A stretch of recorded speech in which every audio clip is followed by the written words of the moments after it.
Leo hii nimekuja hapa inshallah, nataka nizungumze na wewe mwanamume. Kama kuna mwanamke nikimwambia akae kule pembeni. Kuna ugonjwa unakuwa unawasumbua wanaume tu. Ndio katika magonjwa hayo ya tabia.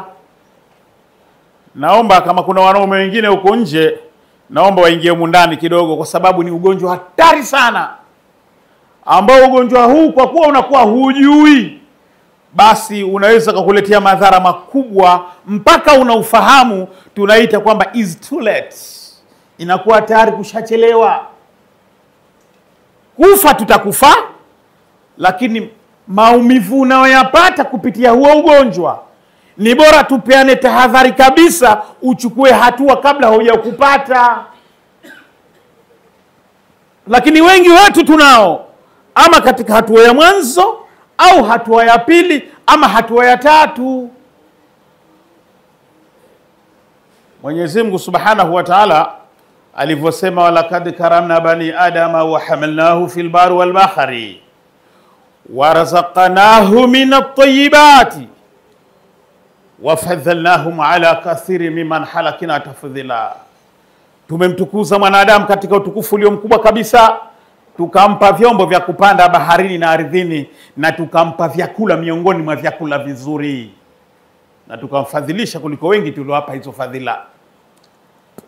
Ndugu zangu, nakizungumza chakula kwanza kwa kuwa ndio muhimili wetu mkubwa sisi wanadamu hapa duniani. We can't live without eat some food. Hatuwezi kuishi hapa duniani bila ya kupata chakula. Ndio maana kukawa kuna msemo mmoja maarufu unasema, adui muombe njaa. Kwa maana yote muombe, lakini ukimwombea njaa ikimpata hana ujanja huyo. Watoto wa mjini wakasema njaa haina bouncer. Na maanisha kwamba mwanadamu anapokula chakula, ima chakula kile kitamtengeneza ama kitamharibu. Kitamtengeneza chakula hiki kwa sababu gani? Kwa sababu iwapo atakula chakula kile alichopelekewa na mwenyewe aliyetuumba. Lakini kinaweza kumharibu chakula hiki akikiacha akitafuta chakula kile kilichokuwa hakikuumbwa kwa ajili yake. Kuna vyakula ndugu zangu havijaumbwa kwa ajili yetu. Tumevitengeneza sisi wenyewe kama tulivyobadilisha maisha yetu sisi. Allah Subhanahu wa Ta'ala alivyosema kwamba na tukakupeni vyakula miongoni mwa vyakula vizuri. Mtume sallallahu alaihi wasallam alivyokuja kuchunguza hicho chakula cha mwanadamu, ndipo akatuambia hivi, kuleni vyakula kama dawa, msile dawa kama vyakula. Aligundua kumbe utakapokula hiko chakula kilicholetwa na Mwenyezi Mungu hicho, warazaqnahu min at-tayyibati, basi inakuwa ni dawa kwako. Lakini itakapokuwa kinyume chake, kitakuletea shida iko chakula. Ninge ndani kidogo kukidadavua iko chakula, kwamba Allah Subhanahu wa Ta'ala alivyomleta mwanadamu hapa duniani, kamleta aishi, apambane na maisha yake, apate kukua, apate kufanya ndoa, apate kuoa, apate kuzaa, apate kuzeeka, majukumu mengine yanapungua, mwisho anaondoka bila stress. Naeleweka? Haya ninayoyazungumza lazima tuwe makini mabwana. Ndio maana hapo nikatanguliza aya nyingine kwa ajili ya kuwa standby. Walaqad dhara'ana li jahannam kathira min al-jinni wal insi lahum qulub la yafqahuna biha wa lahum ayun la yubsiruna biha wa lahum adhan la yasma'una biha ulaika kal an'am bal hum adhallum. Kwamba Allah amejalia moto, ameumba moto special kwa ajili ya wale watakaokwenda kuingizwa humo motoni, wanaotokana na majini na wanadamu. Wana sifa tatu. Na nazungumza hii aya kwa sababu sisi watu wa dunia leo ni wafalme kujua wengi. Inawezekana hapa nikazungumza, kuna wengine wanasema mbona sisi tupo mpaka leo? Nisikilize vizuri ninavyozungumza. Lahum qulub la yafqahuna biha, wanazonyewa hawataki kufahamu. Walahum ayun la yabsiruna biha, wana macho hawataki kuona. Walahum adhanu la yasmauna biha, wana masikio hawataki kusikia. Ulaika, hao wenye sifa tatu, kala anam, kama wanyama. Ndugu zangu, nataka nizungumzie utofauti wa vyakula vilivyoletwa na Allah na vyakula hivi tunavyoviona vimejaa mitaani. Ndio maana nikaleta na hii aya ili munielewe vizuri. Allah subhanahu wa ta'ala yeye katumbia vyakula vinavyotokana na sisi. Mwanadamu anatokana na udongo. Ili mwanadamu aishi vizuri hapa duniani, lazima ale vyakula vinavyotokana na yeye. Tukavita vyakula vya asili, tukasema vyakula vya asili yetu sisi wanadamu. Allah akajalia humo tulimotoka kwenye udongo, akaotesha miti. Hiyo miti ndio ikawa chakula chetu. Kwa sababu gani? Ikapenetrate, inapenyeza mizizi kufuata madini, kufuata protini, kufuata strong multivitamins ambazo tulizibakisha tulipotoka kwenye udongo. Naeleweka hiyo lugha? Unapokula sheli, unapokula fenesi, unapokula ndizi, unapokula muhogo, unapokula matunda, mboga, nafaka na kadhalika, ndio unachukua vile ulivyovibakisha kwenye udongo kujenga huu mwili wako. Ndio Mtume akasema kuleni vyakula kama dawa, kwa sababu utakapokula hivi vyakula vitakutibu. Lakini mabwana, watu wa sasa tunapokula chips, wafanya chips msiona karibieni nasomesha. Tunapokula machipsi ikawa ndo kawaida yetu. Makuku ya pedu, mayai ya kuku wa kisasa, masoda, maji ya baridi. Hivi sio vyakula tulivyoambiwa na Allah. Ukitaka ndo hivyo, usitake ndo hivyo hivyo.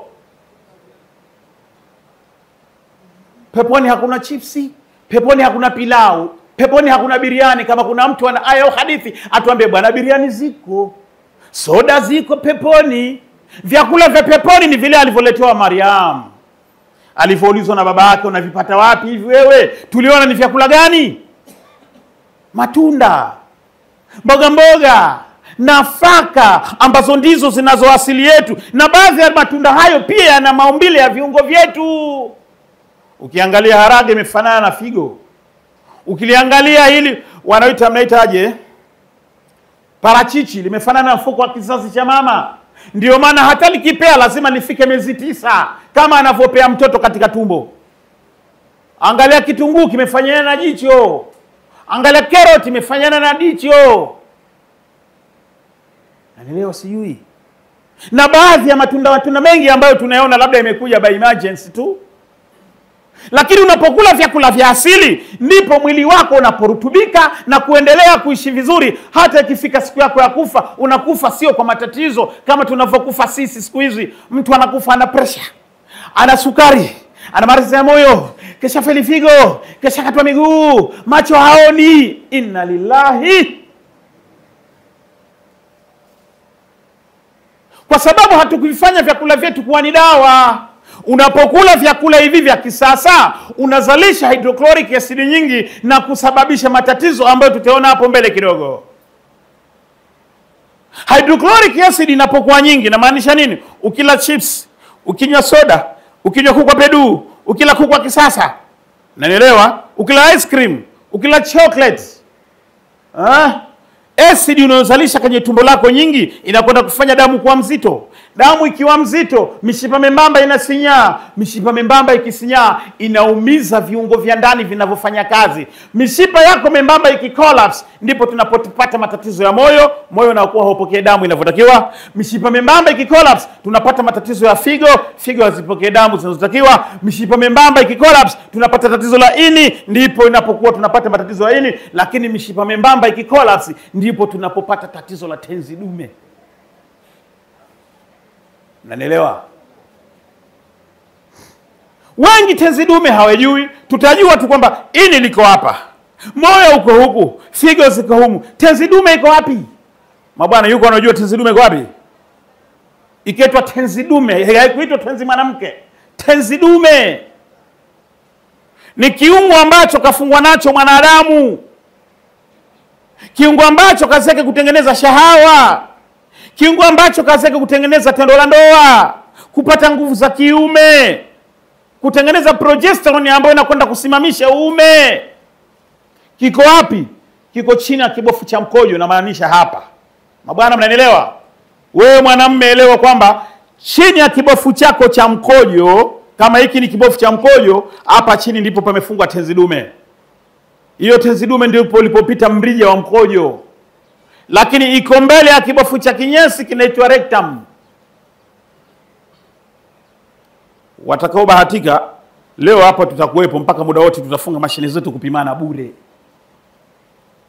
Watakao bahatika kuja kwa mashine yangu, tutaonesha tenzi dume ilipo. Tenzi dume kazi yake kutengeneza nini? Sote sisi watu wazima, bahati mzuri watoto siwaoni. Watu wazima sote, siku ya mwanzo tulipobale, unakuta siku ile ulipata mabadiliko makubwa. Reaction zilikuwa zisizo kawaida. Kwa nini? Kabla ya baleghe huku, kazi yako kukojoa watu ovyo ovyo, tayari ule mpira urethra umeshapata magonjwa mengi ya UTI. Ule mpira, ile njia ya mkojo ya ume, umeshapata nini? UTI, urinary tract infection. Kitu ambacho kabla ya kubaleghe, siku ile unajiona unatoka uteuti mwepesi kama mafua machanga. Without no. Sijui wenzangu hamkujichunguza, lakini mimi siku ile nilikuwa na kazi kweli kweli. Unatoka uteute ule. Ile ndiyo progesterone. Kazi yake nini progesterone? Kusafisha ule mpira wa mkojo, urethra. Unasafishwa ule ili kwa kuwa muda ule pale Allah ndo kesha kutengeneza kwa ajili ya jimai, kwa ajili ya kwenda kuoa, kwa ajili ya kulala na mama. Utakapolala naye ukimwingilia, yale maji yanayobeba sperms yatakapoingia kwa mama yawe salama. Yale maji yatakapokwenda katika fallopian tube za mwanamke kwenda kutengeneza mimba, yale maji yanabeba sperms, yanabeba acid, yanabeba virus ambao watakwenda kukaa katika vaginal cave wall, mishipa ya mama ya mwanamke. Wanatakiwa wawe salama. Usalama wake wanatakiwa walindwe na progesterone inayomtoka mwanaume kupitia tenzi dume. Mtume akasema, ya mahashara shabab man istata'tu minkum ba'tha falyatazawwaj. Nyie mabaleghe nyie ambaye anaweza harubuza wake aje achukue mahari aoe, kwa sababu mwanamke akisha kuwa mwanamwari lazima aolewe, no objection. Kwa sababu kuna mazingira yanatakiwa alindwe asipate magonjwa. Ili alindwe katika tendo la ndoa, progesterone itakapokuwa inatoka imsafishe baba kwanza, ili kumlinda na magonjwa ya UTI, kumlinda na magonjwa ya PID, kumlinda na magonjwa ya ovarian cyst, kumlinda na magonjwa ya fibroid ambazo ndiyo magonjwa makubwa ya wake zetu leo. Tuko pamoja, niko peke yangu? Maji haya yanapokuwa yanashindwa kutoka kikawaida, tutaona tunaziumiza tenzi dume. Kivipi? Kuna hatua 3 ambazo mwanadamu anapitia ambapo huiumiza tenzi dume yake. Nisikilize. Ya mwanzo, unapobaleghe, ukianza kufanya ule mchezo wa kupanda mnazi kwa mkono mmoja. Umenielewa? Sababu wengi tushapita. Wewe jifanye mcha Mungu, lakini shaka ushapita. Usituambie kushapita. Unapofanya ule mchezo kwa muda mrefu, small blood vessels, mishipa membamba katika tenzi dume ina collapse. Hiyo nilizungumza ambayo wale chips huiumiza. Pale unapolazimisha kuna ndio furaha yenyewe. Tunajua unapolazimisha tenzi dume yako ni sawa sana kumkamua ng'ombe aliyokuwa hana maziwa. Ndio maana pale yakitoka unasikia hizo kelele zako Sheikh. Tunazijua. Tumeelewana sijui? Nimekuacheni sekunde 3 kila mtu amefanya imagination. Alipokuwa akifanya ilikuwa hutoa mguno gani? Hasa ule ndio ulikuwa ndo mwanzo wa kuiumiza tenzi dume. Lakini yule ambaye anayefanya tendo la ndoa kabla ya miaka 18, miaka 18 haijafika, wewe ushaanza kufanya zinaa. Kesho huyu, kesho kutwa yule, leo yule, asubuhi huyu, jioni yule, kila siku unabadilisha wanawake. Tumeelewana Jambo ambalo vile vile unaiumiza tenzi dume yako. Watatu ni huyu mla chipsi, mnywa maji ya baridi, mla pilau kila siku, alokuwa hataki mchuzi wa chukuchuku kila siku, hanywi maji isipokuwa ya baridi tu, hanywi kinywaji isipokuwa soda tu, hali mshikaki kila siku isipokuwa pedu tu. Niangalieni sana, kwa sababu si tabia zetu hizo. Chipsi ikifika saa 12 mafaleni yanakuwa mengi. Hatutaki chakula cha usiku. Wengi usiku tunalelea chipsi. Halafu unakuta mtu anakuuliza, mbona siku hizi tatizo la gesi limezidi sana? Sababu hatujui.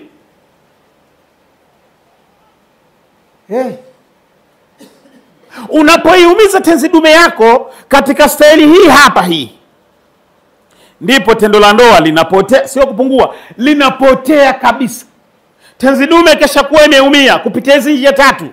Ndipo pale unapokuta leo ningetangaza, jamani na dawa na mkongo hapa singekaa mtu. Wengi wetu tushaumia, tunakimbilia mkongo. Wengi wetu tuna mke mmoja kwa kuwa hatuna la kufanya. Tunashindwa kuoa ndoa 2, 3, 4 kwa sababu hatuwezi kuingia kwenye vurugu. Tumebakisha suna za kufuga ndevu tu. Lakini suna za kuoa hakuna tena, tushasahau. Waliobakia wanakaa katika ndoa kukustahamiliana. Tendo la ndoa limekufa total, kifo kibaya. Leo vijana hawa ambao tunawazaa sisi, jamani, ndo hasara kabisa. Wengi wanaletwa kuulizana habari kwenye kituo changu. Unamkuta kijana na miaka 25, 30, lakini anakuambia, daktari, mimi nafika miezi 2 mke wangu simtaki. Namuuliza, haya wewe siku ya mwanzo ulivyokwenda naye umekwenda mara ngapi mjini? Anambia, nilipata mara 3. Ndio unaona ndo nyingi.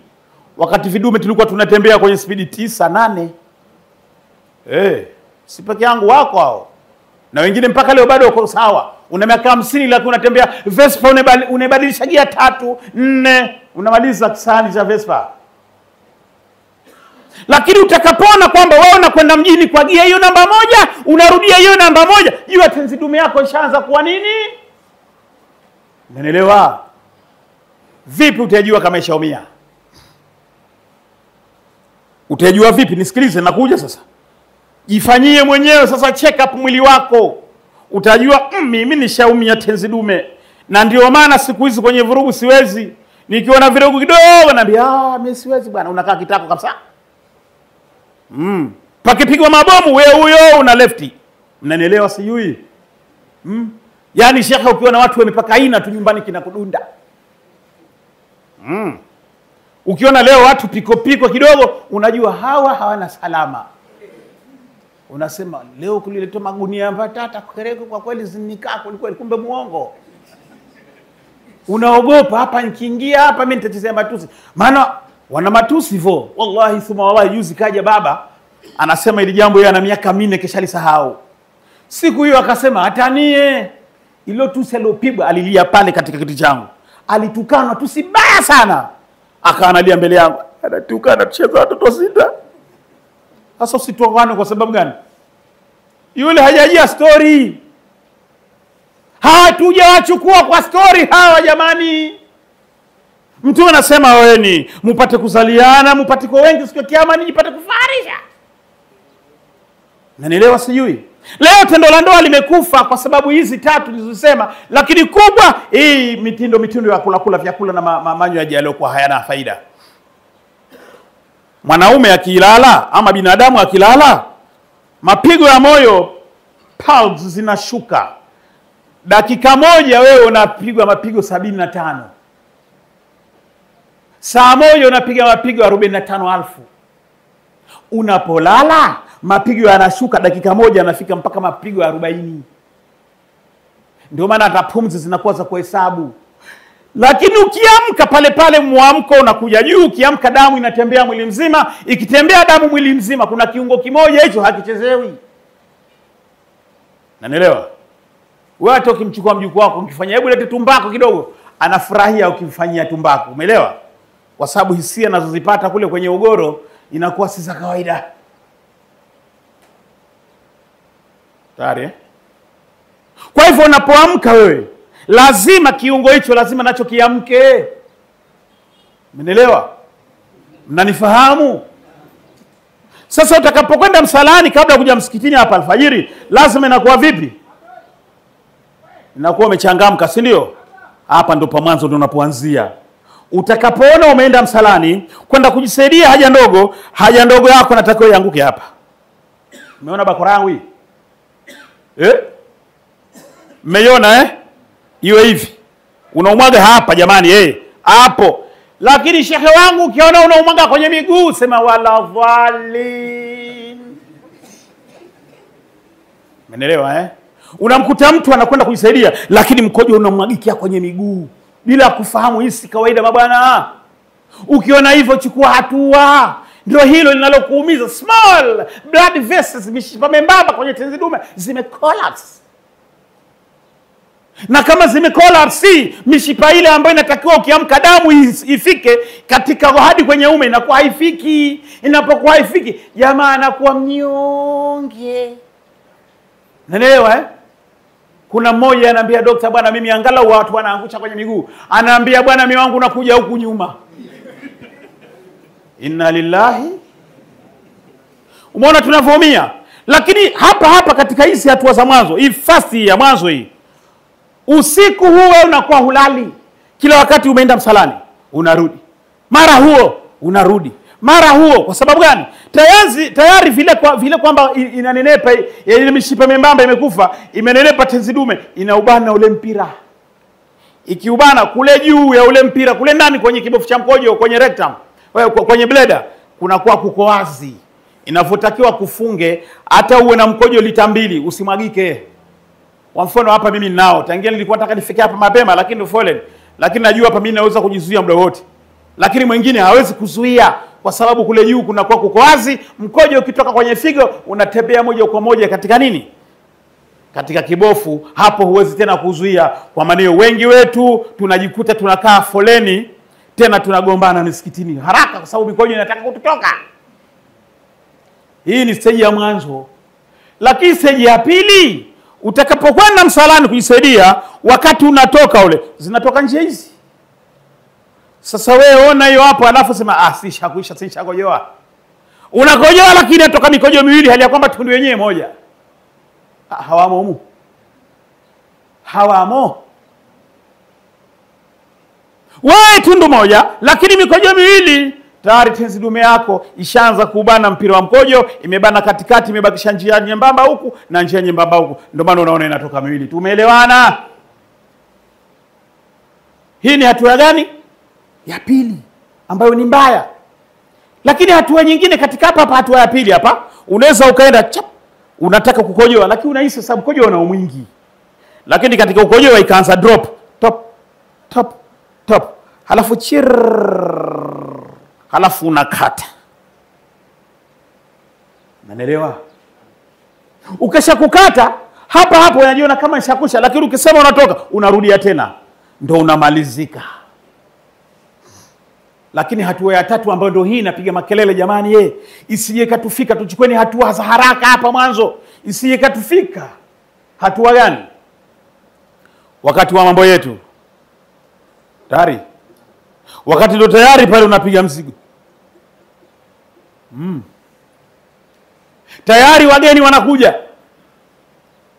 Ushajua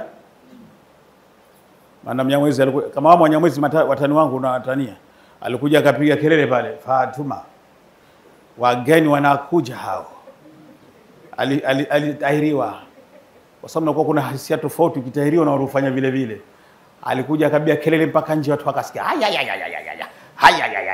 Kwa sababu ya nini? Wageni. Sasa hapa anapokuja wageni, kikawaida sote tunajijua tunakuwa tuna milio ya ajabu. Mwenyezi Mungu anasiri shekhe. Antustiri. Si unaona wewe mwanamume? Lakini wengine watu wa milio kama vipanya. Panya kabisa, panya. Vipi? Tumeelewana Pale inapokuwa inapita ile progesterone, inapokuwa inapita ndani ya maji ya uzazi kuna acid, ndani ya maji ya uzazi kuna virus, ndani ya maji ya uzazi kuna strong multivitamins. Pale palipokuwa pesha finywa, pesha fanya kidonda. Kwa hivyo kufanya kidonda pale ikipita ule mzigo ukipita unakuwa una acid, unaumia. Hasa pale ndo ndipo tunapotoa miguno mpaka tukazibua midomo. Mabwana, mnanielewa? Unajiuliza, mbona zamani sikuwa hivi?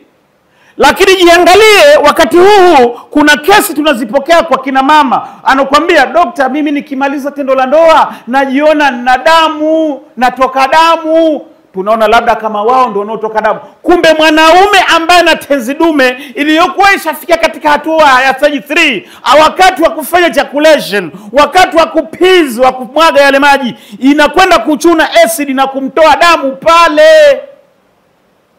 Waislamu, mnanielewa? Wengi tayari hawajijui kama ile damu inawatoka, kwa sababu ndio vipi? Wanaacha mizigo ndani. Kuanzia sasa tujichunguze. Kama unatoa mguno mkali, basi ule mzigo usiwache ndani, ingia wetu, mzigo weka nje. Toa kinga.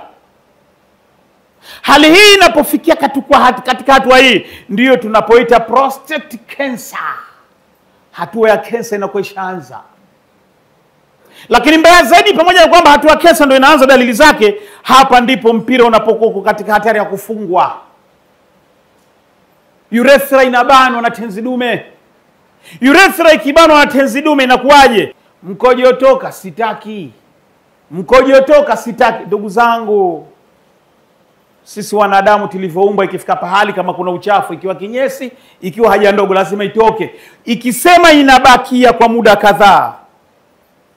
Mimi nilimuona kuna mzee wangu mmoja akafariki, kipindi hicho kulikuwa hakuna utaalamu wa kutia mipira. Zamani sisi tulikuwa wadogo, alipata ile tatizo. Wallahi mpaka yani madaktari wanatuambia, bwana mgonjwa sisi tu ana siku 3 haja kujua. Mgonjwa tumeshindwa huyu, tumtoeni. Alivimba mpaka macho. Kwa sababu mkojo sumu ikishakuwa haikutoka, inaenea katika kiwiliwili. Sasa napiga makelele kukunusuruni ndugu zangu, ili sisi tukafikia huko. Mnanifahamu sijui? Hasa katika mazingira ya kawaida, watu wa leo wengi sana hawajui. Na kama hawajui, tunakuta wengi tunaumia, wengi tunakwenda kufanya operation alafu zinarejea, wengi tayari tumeshazipoteza ndoa, kwa sababu wengi tenzi dume zinatupata tukiwa bado wadogo. Ndugu zangu, kama nilivyosema, mimi ni daktari. Na leo nataka kufanya sadaka hapa kuweza kupima watu. Kuna watu kama wanakuwa naogopa, leo nitakuweko hapa. Lakini kabla ya hilo, nataka tufahamu kwamba wale ambao watakokuwa na haraka wanajiuliza maswali, sasa tufanye nini? Na wengi naona tushakuwa hivi sasa. Tulibahatika katika misafara yetu kuweza kukutana na wataalamu zaidi.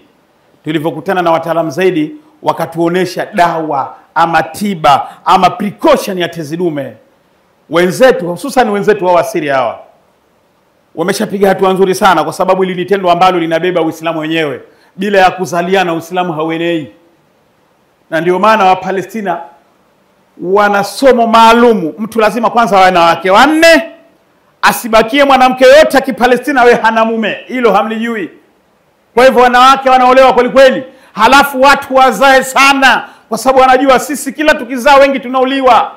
Na ndio maana wa Palestina bado kila wakiuliwa wako wengi, kwa sababu wanazaa, wanafuata sunna ya Mtume Muhammad sallallahu alayhi wasallam. Leo sisi tulikuwa tunajulikana, watu Tanzania hii wanajulikana kwa sifa ya kuzaa, hakuna kama Wapemba. Lakini leo wapi? Mbona tusikii tena hizi habari? Waliobakia wazee wetu sisi kapata 25, 37, 40, lakini Mpemba mie na wewe leo mke mmoja utapata tu 25 Ziko koo zinajulikana, kukitaja ukoo fulani huu unajulikana, huu fulani kapata sunna ya Mtume sallallahu alaihi wasallam. Watu wakiniuliza Unguja na Pemba watu wanazaa, na akamwambia Pemba na Donge. Kwa nini? Watu walikuwa kila sana washelisheli. Katika shelisheli kuna kirutubisho cha madini ya zinki, kinaweza kutengeneza tenzi dume. Sasa wewe liache lile shelisheli. Vile tunda lile lilivyo shelisheli, limefanana na hiyo tenzi dume, wewe hujui. Kula shelisheli, Sheikh. Ulaya, Uingereza, Marekani ulinunui mnyonge. Wewe unaliona linauzwa pale Magomeni, eti unaliona kwa kwati fungu moja shilingi 2000, sema hali manne 2000 hali jamangu. Ulaji wa mchele wa mapembe ndio ulotumaliza. Ndani ya mchele wa mapembe kuna wingi wa sumu ya sodium benzoate. Sodium benzoate ukila ndio inatengeneza hydrochloric acid. Hydrochloric acid ndio inatengeneza damu mzito. Damu ikiwa mzito pressure itakuja, damu ikiwa mzito sukari itakuja, damu ikiwa mzito gesi itakuja, damu ikiwa mzito vidonda vya tumbo vitakuja. Ndugu zangu, mada ni kubwa. Na kama mada ni kubwa, Mtume anasema maneno mazuri ni yale ambayo huzungumza kidogo na akapata kueleweka. Shesa, uletewa kitu hebu uonyeshe watu kidogo. Ndugu zangu, katika mitandao sasa hivi utaona nalipigia sana upatu somo hili la tenzi dume na watu kuwapa mbadala wake, kuambia kuna dawa hili lipewa na ndugu zetu hao wa Syria tulivyobahatika kukutana nao huko tulivyokwenda katika miji yao. Lakini la mwanzo nalokusisitizini, kama mtu huna baskeli nyumbani, nunua kibaskeli. Wazee wa zamani waliepuka tenzi dume kwa sababu ya kuendesha baskeli. Kwa sababu unapokiweka kibao cha baskeli hapa, halafu kwa miguu yako ichukua hivi, kwa ile njia ya kuendesha, si ndio? Unaifanyia massage, Tumelewana sijui? Ile yao unakwenda zako Kinuni mwenyewe unapandisha vilima, kumbe unafanya nini? Unaifanyia massage, kama imeanza kunenepa inarudi wenyewe. Tumelewana sijui? Eti alafu anakuambia baskeli atoa mshipa. Kwambia nini? Tungezaliwa sie na wazee ndio walikuwa kutumia usafiri wao ndio huo na punda. Au sivyo? Mabaskeli mikongwa chare punda. Na mgongo wa punda ukiukalia unaweka wapi? Hapa mabwana, au unakaa upande kidogo? Unaweka hapa kwenye tenzi dume. Sambamba na kuvaa misuli, burudani kabisa. Leo suruali zipia zinatumiza. Watu hataki kuvaa misuli, wanaonekana lakini Wapemba na Waunguja ndio mila zetu hizo. Piga msuli wako safi kabisa. Kwa sababu gani? Nikupeni siri moja kama hamjui. Hilo tunalo. Sababu Mwenyezi Mungu alivyosema hata mkiziangalia neema zangu hamzishi. Hapa mwanamke akipita mbele ya wanaume shababu, vipi tunamwachia kwa macho? Japo tu unamkatia denge, maana vijana wanasema kuna ile kukata denge. Si unamwona anatoka huku, si anakwenda huku huyu, wewe unaanza kutizama huku kabisa. Ili akipita hapa unaunganisha watu wasikujue kama unamtizama. Hasa vile akitembea yule mwendo wake, wewe una raha.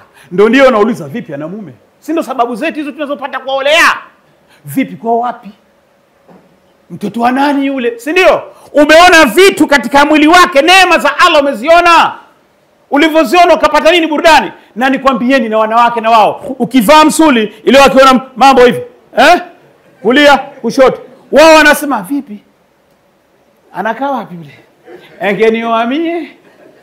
Wale ukiaficha mambo atayaona nani?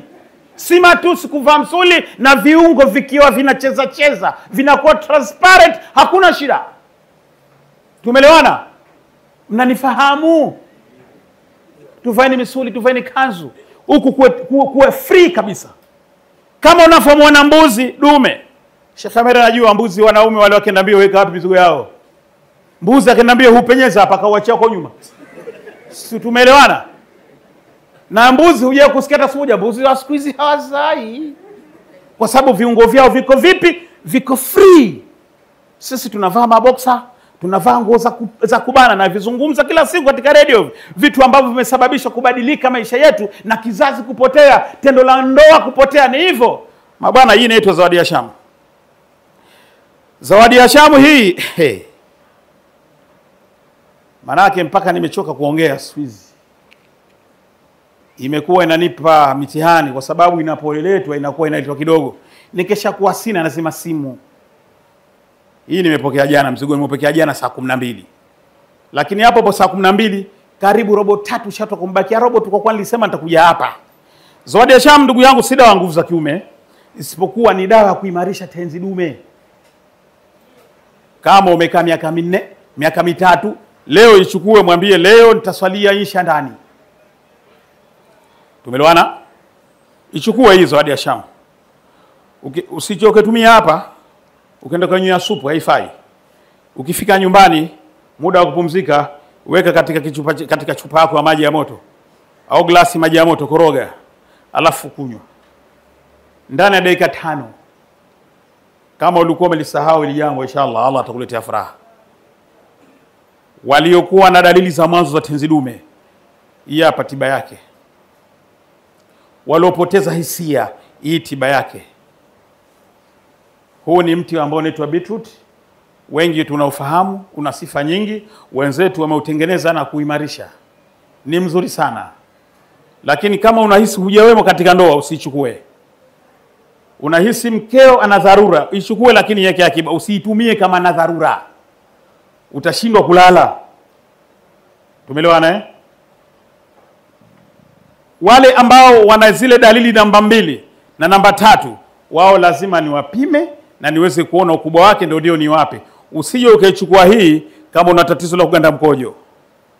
Usichukue hii, utakuja kupata madhara. Lakini kama uko safi katika hatua ya mwanzo, tenzi dume ndio inaanza, ndio kwanza zile dalili kwamba ukiamka asubuhi mkojo unamwagika kwenye miguu, ukiamka asubuhi unajisikia umesinyaa sana, ichukue. Lakini tayari mkojo ushaanza kuwa hautoki, ushaanza kuona una katika, wengine tayari washaanza kuona damu, basi lazima tupimane kwanza ili tuweze kuona kuna athari gani. Tuko pamoja?